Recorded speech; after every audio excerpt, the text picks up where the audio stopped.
I want to say all praises to the Most High Yahweh, Bashem, Yahweh Shai, Shalom to the hopeful elect, double honors to the elders and apostles of GMS who rule well. And I was watching this video about Elder Malcolm, and you can see this this no chin ass having Edomite. He did a million London something. I don't know if it was a march or something like that, but this is somebody who's in the world, and these people don't perceive that their civilization is falling. I just wanted to add a little bit onto what he was talking about.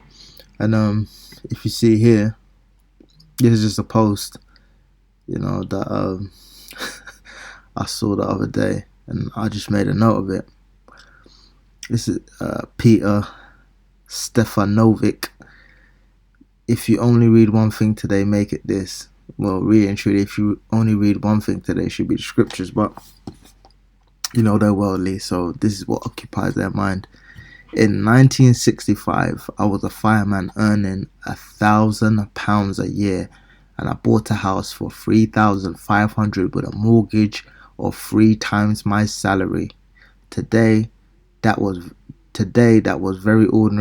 very ordinary property is valued at $650,000. So that's almost $750,000. So a buyer would need a £50,000 deposit and an income of $200,000 a year. This shows how utterly impossible the situation is for young people. And if you watch this video by Elder Malcolm, I read a recent survey done by the and see, hear it, and you can get it. And that's the way I grew up in my household and maybe in America in the 70s and 80s. And that's the way I've always raised my children. And my daughter is 16, and I've always told her, you can be anything you want. All you have to do is put in the work. See, this is that Edomite mentality where, if you work hard, you can do anything you want. And even if you go back to this post, there's some arsehole here. I was reading through his comments. What did he say? Some kickboxing guy who thinks he's hard. Nobody cares, work harder. So that's Edom's mind frame. You're just like, whoa, who cares about inflation? And let's look at inflation here. Inflation is a quantitative measure of the rate at which the average price level of a basket of selected goods and services in an economy increases over some period of time. It is the rise in the general level of prices where a unit of currency effectively buys less than it did in prior periods. Now, let's break that down to layman terms. Not saying people are laymen, but, basically, let's just use this as an example. He's saying he earned £1,000 a year. So, if we lived in a society where inflation was in keeping with people's salaries, or goods or people's salaries were in keeping with a rate of inflation for goods, a house should be, say you earn 30 grand a year, you're a fireman and you earn 30 grand a year, a house really and truly should be 105,000, because £1,000, 500 is half of £1,000, and 3,000 is 3 times more than £1,000. So if you're earning 30,000, it would be 90,000. Half of that was 15,000, so 105,000. So really and truly, today's houses, if you're earning, an average income of £30,000, the average house should be £105,000, which we all know is not the case. Theoretically, he could have stayed with his parents for 5 years, saved up 5 grand, not even 5 grand, saved 4 grand. He could have saved up 4 grand and bought his house outright. Say he stayed with his parents for 5 to 10 years, he could have saved £10,000 and bought his house outright. He wouldn't have even needed a mortgage. Do you understand? So, if you look at the average housing prices, especially in the urban areas or in the city areas, they're like £500,000. Now, this isn't in rate with. This goes beyond inflation. The goods are way higher than people's salaries. The rate of inflation is higher than the rate of inflation for people's salaries. So it's now impossible for people to actually get their foot in a ladder and lead any semblance of a life. Because Esau is an idiot, basically. And I want to go into I just wanted to show a clip from The Wire because this really made me laugh. Because people want to have kids and stuff like that, and because Esau just ruined everything. Not even your woman's in order. I'll just show this clip quick because it did make me laugh.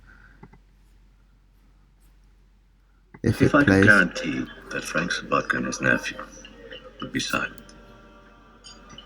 wouldn't you prefer that? But you cannot guarantee this. Frank's son, the idiot who shot George in his store, he's going to jail for a long time. Unless. There was a young clerk wounded that day in the store. The prosecutors want to use him as a witness. I know his family. Frank Sabatka will have his son back. If a man can have this, why would he talk to the police? What about Frank's nephew? He is the idiot's cousin. He wants the same thing as Frank. Anyway, don't worry about Nico. Vende ciertos.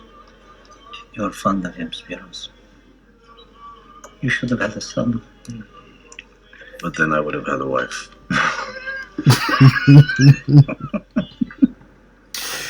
So you can see a lot of truth is said in jest, as they say.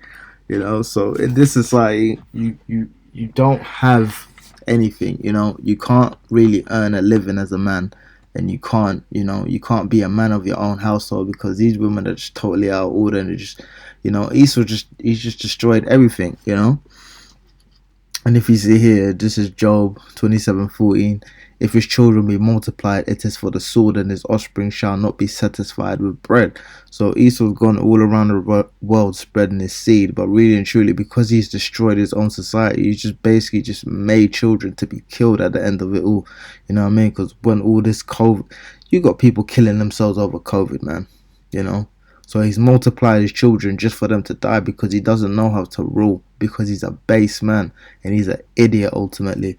Because anyone who runs a society understands that you shouldn't have to work friggin' 40-50 hours a week just to make ends meet, man. That's not a life.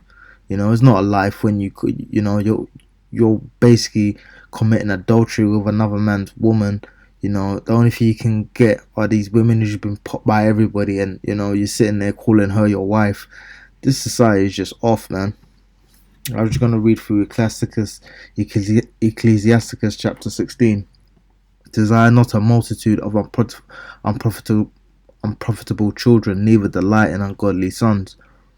Though they multiply, rejoice not in them, except they feel the Lord be with them. So it doesn't matter how many kids you have or what you think you're doing. At the end of the day, if you don't fear the Lord, it don't mean nothing, man. That's why this society don't mean nothing, because this isn't a society built on fearing the Lord. You got whores walking around, people, and I keep talking about this cigarette thing, and it's really vexing me, man. It's like every single time I'm walking on the road, people are just blowing smoke in your face, and I swear I wanna just slap the cigarette out their mouth, But they will class that as assault, even though they're assaulting me by making me breathe in their disgusting second-hand smoke. Trust not thou in thy life, neither respect thy multitude, for one that is just is better than 1,000.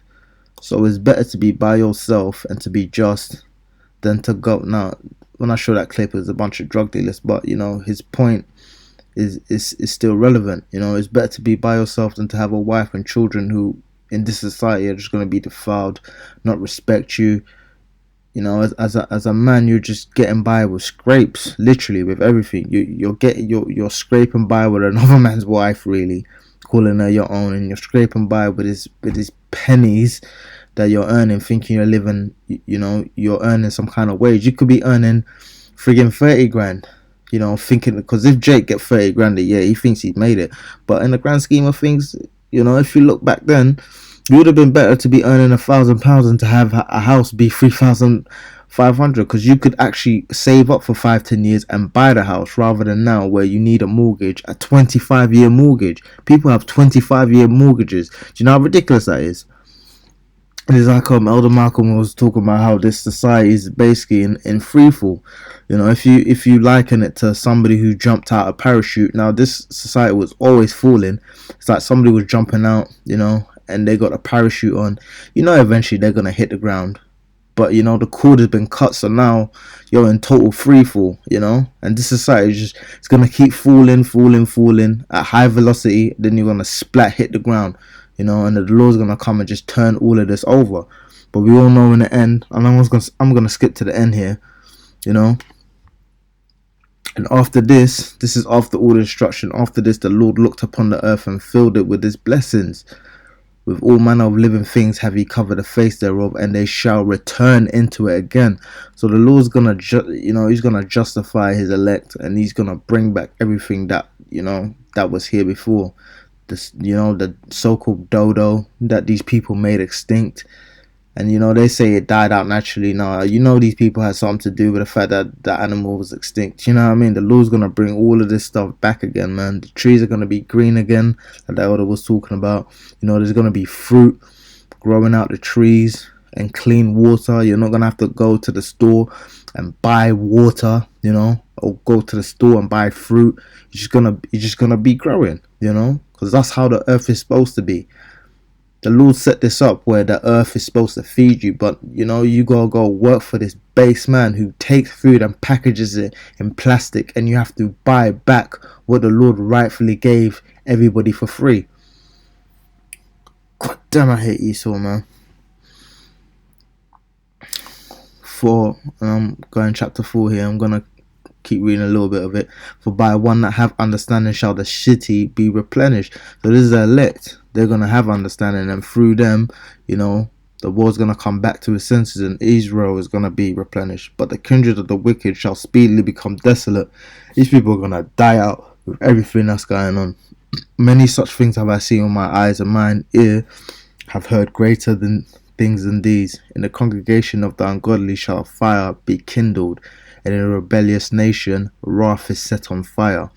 He was not pacified toward the old giants who fell away in the strength of their foolishness, neither spared he the place where Lot sojourned, but abhorred them for their pride. And the Lord abhors this civilization and these nations for how they behave. With all these trannies rolling around, cigarette smoke, lesbians, women going from man to man, men committing adultery with other men's wives. This place is an abomination, man. He pitied not the people of perdition who were taken away in their sins, nor the 600,000 footmen who were gathered together in the hardiness of their hearts. And if there is one stiff-necked among the people, it is marvel if he escaped unpunished.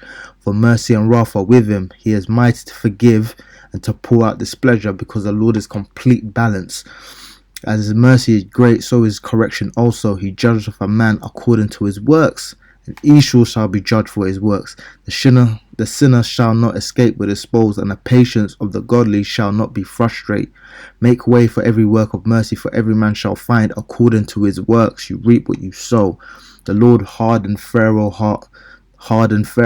that he should know him, that his powerful works might be known to the world. And the same thing he's going to do now. He's going to harden up Esau, and he's going to come down and he's going to magnify his name by just bringing him down, because there's no way we can take down this man with his military might, but the Lord can, in a blink of an eye. His mercy is manifest to every creature, and he hath separated his light from the darkness with an adamant. Say not thou, will hide myself from the Lord. Shall any remember me from above? I shall not be remembered among so many people. For what is my soul among such an infinite number of creatures? And this is Esau's thinking. He's like, the Lord can't see me, but the Lord's eyes are 10,000 times brighter than the sun. He sees everything that you're doing, you base ass people, man. Behold, the heaven and the heavens of heavens, and the deep and the earth and all that therein shall be moved when he shall visit. The mountains also and the foundations of the earth shall be shaken with trembling when the Lord looketh upon them. No heart can think upon these things worthily, and who is able to conceive his ways? It is a tempest which no man can see, for the most part of his works are hid. Who can declare the works of his justice, or who can endure them? For his covenant is far off, and the trial of all things is in the end. So at the end of the day, you can do whatever you want. The Lord's going to have the final judgment. He that wanteth understanding will think upon vain things, and a foolish man airing imagining follies. So this is Evil's mind, man. He just imagines base stuff, man. So the Lord is gonna come down and just rectify all of this, because at the end of the day, this isn't life, man. This is a joke. You know, I'm gonna leave off with that. All praises to the Most High, Yahweh, Ba'ashem, Yahweh Shai. Shalom to the hopefully elect. Double honors to the elders and apostles of GMS who rule well. Shalom.